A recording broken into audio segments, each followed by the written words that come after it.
Carita Sastra Jingga.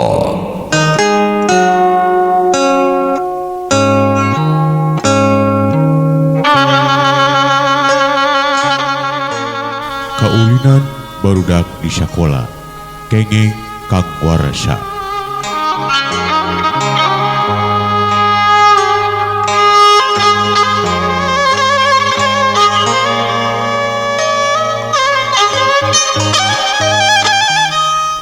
Aya benerna sababaraha para ahli nyebutkeun ngatik barudak di sakola lain saukur ngajejelan sirah barudak ku teori anu aya. Kudu saimbang antara teori jeung prakna dina kahirupan sapopoe. Dina konsep filsafat disebutkeun antara epistemologi jeung aksiologi kudu nurut cupu ulah ngan dibang catur tanpa bukur. Teori lain hiji carita anu sifatna ngawang-ngawang, kaditu nama kudu ngadarah daging jeung diri para pamilon atikan. Poe harita kuring ngajar basa Sunda di kelas 7, 8, jeung 9. Jejer anu diajarkeun ka barudak nyaeta sakumaha judul di luhur, kaulinan barudak, kesindiran jeung kabeungharan. Ka para pamilon atikan kelas 7 tangtu bae metodologi ngajarna dibedakeun jeung cara nepikeun jejer atikan ka barudak kelas 8. Kukuring sok diomongkeun ka para pamilon atikan, maraneh mah geus meujeuhna sawawa, geus bisa disebut calon rumaja. Pikiran jeung waruga oge geus tangtu moal daek disaruakeun deui jeung adik kelas maraneh. Ngawanohkeun kaulinan barudak. Para pamilon atikan kelas 7 minangka afirmasi di kelas kukuring dibere pancen hareureuy heula. Diarahkeun suiten jeung hop pipa. Saterusna dibere pancen nyeratkeun 15 kaulinan barudak anu kawilang tradisional. Aya eta oge salah saurang budak nyebutkeun ML, Mobile Legend. Cindekna hampir kabeh bisa nyeratkeun ngaran-ngaran kaulinan tradisional. Rengse nyeratkeun rupaning kaulinan barudak. Para pamilon atikan diaping ngalakukeun jinis kaulinan anu disebutkeun di jero kelas. Ngaranna oge barudak, tangtu bae araratoh jeung ngotah. Ceuk kuring teu nanaon da kitu sakuduna anu ngaran budak mah. Kaulinan barudak samodel bebentengan, galahsin, perepet jengkol, sondah, luncat tinggi, beklen, ucing-ucingan jeung rea-reana deui diaku ku para pamilon atikan geus jarang deui dilakonan, boh kumaranehna oge ku barudak sahanapeuna. Salah saurang pamilon atikan ngaluarkeun kamandang, jarangna kaulinan tradisional diprakkeun teh kusabab kalindes ku kaulinan modern.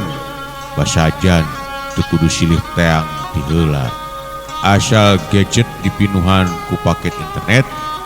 Kaduana rata-rata barudak ayeuna memang geus teu pasti reseupeun milampah kaulinan tradisional.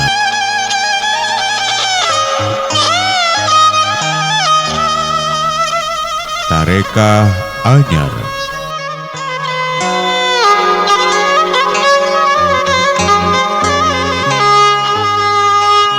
Tahun 2010 aya tarekah di pamarentah sangkan rupaning kaulinan barudak disosialisasikeun deui.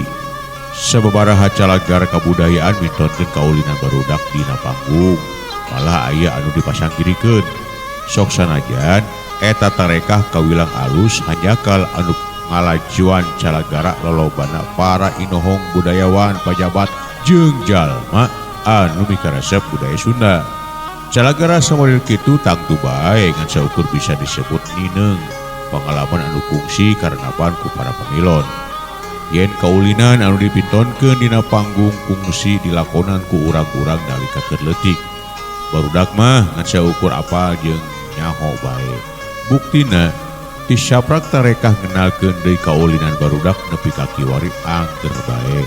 Kaulinan tradisional hamo dilakonan ku barudak. Asa ku piraku ari kudu dilakonan deui ku urang-urang mah. Geus karede teuing atuh urang mah nya. Salian sabaraha faktor anu geus disebutkeun di luhur, aya hal penting anu sok dipopohokeun ku urang nalika ngaguar budaya Kasundaan. Kaulinan barudak geus jarang jeung tara dilakonan ku barudak. Sabenerna lain dilantarankeun ku beuki mahabuna gadget jeung kamajuan teknologi. Ieu dilantarankeun ku sikap urang taki-takina urang dina nyang hareupan kahirupan. Serangan budaya deungeun sikap jongjon urang dina ngamumulai budaya sorangan leuwih loba dipintonkeun ku lobana wacana jeung padungdengan pasoalan budaya. Sakapeung diri urang boga anggapan nyapirakeun kana kaulinan barudak.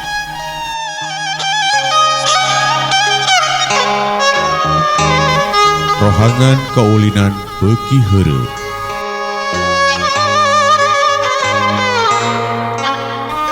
Rohangan keur arulin barudak geus heureut.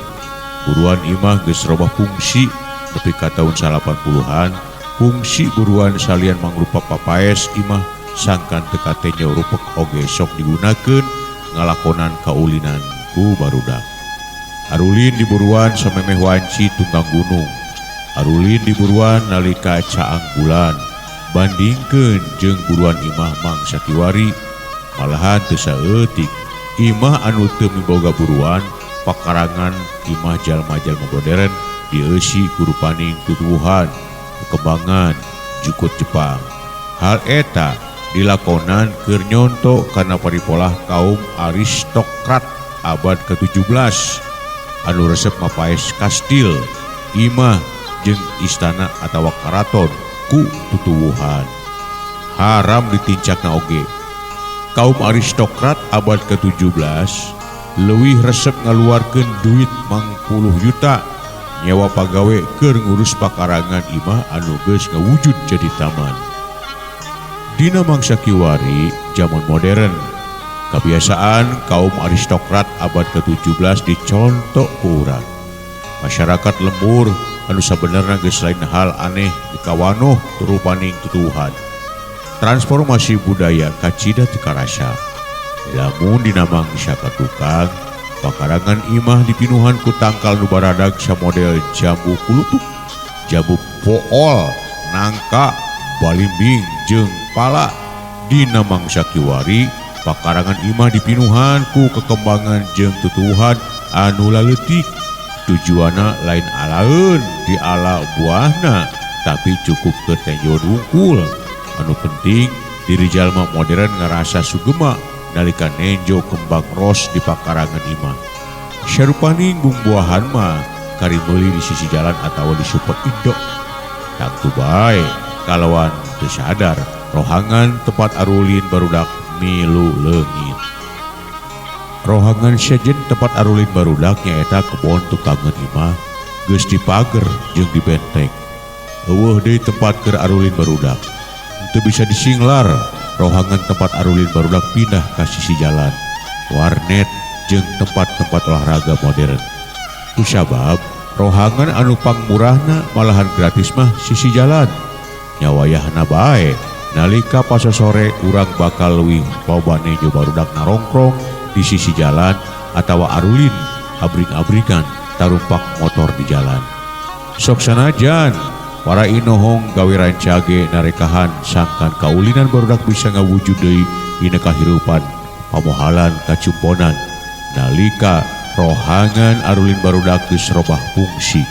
Kawas kuring antukna ngan bisa ngawanohkeun para pamilon atikan kana rupaning jeung jenis kaulinan barudak di kelas. Hiji rohangan anu fungsina saukur dipake ngatik jeung ngajejelan barudak ku rupa-rupa teori keur yang hareupan kahirupan. Ciao.